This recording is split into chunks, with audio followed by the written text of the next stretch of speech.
আমার নূর নবী রহমাতুল লিল আলামিনের কথা শুনে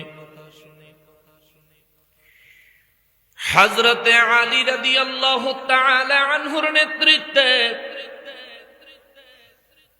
তিনজন সাহাবী দ্রুত গতির ঘোড়ায় সওয়ার হয়ে রওনা দিলেন মক্কা মুআজ্জমার পথে।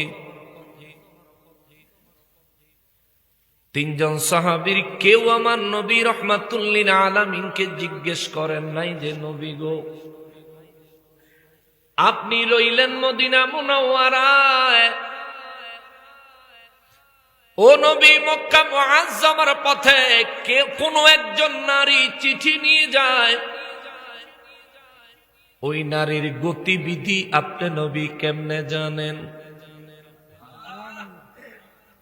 কোন সাহাবী নবীজিকেই প্রশ্ন করেন নাই যে আলী রাদিয়াল্লাহু তাআলা আনহুকে আমার নবী পাঠায়, ওই আলী রাদিয়াল্লাহু তাআলা আনহু আমার নবীকেই প্রশ্ন করেন নাই। কেন না?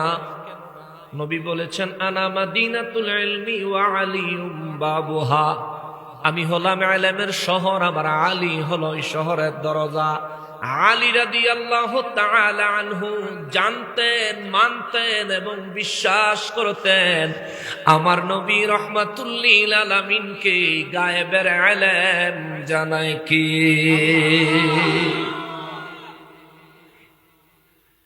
এই জন্য মিকদাদ রাদিয়াল্লাহু তাআলা আনহু হযরতে আলী রাদিয়াল্লাহু তাআলা আনহু কেউ আমার নবীকে কোনো প্রশ্ন করলেন না।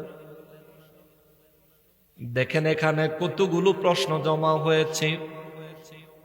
প্রথমত নবী গো, ওই যে মহিলা কোথায় যায় আপনি কেমনে জানলেন? কোন দিক দিয়া যায় আপনি কেমনে জানলেন? কি নিয়ে যায় আপনি কেমনে জানলেন? আবার কোন জায়গায় গেলে ওই মহিলার সাথে আমি আলী এবং মিকদাদ আমাদের তিনজনের দেখা হবে, হুজুর আপনি কেমনে জানেন? যেই জায়গার নাম আমার নবী বললেন রওজায়ে খাক। ইয়া রাসূলুল্লাহ সাল্লাল্লাহু আলাইহি ওয়াসাল্লাম ওই জায়গার সামনে কিংবা ওই জায়গার আগে কিংবা ওই জায়গার পরেও তো ওই মহিলার সাথে আমাদের দেখা হতে পারে, আপনি কেমনে নির্ধারণ করে বললেন রওজায়ে খাকে গেলেই ওই নারীর সাথে আমাদের দেখা হবে?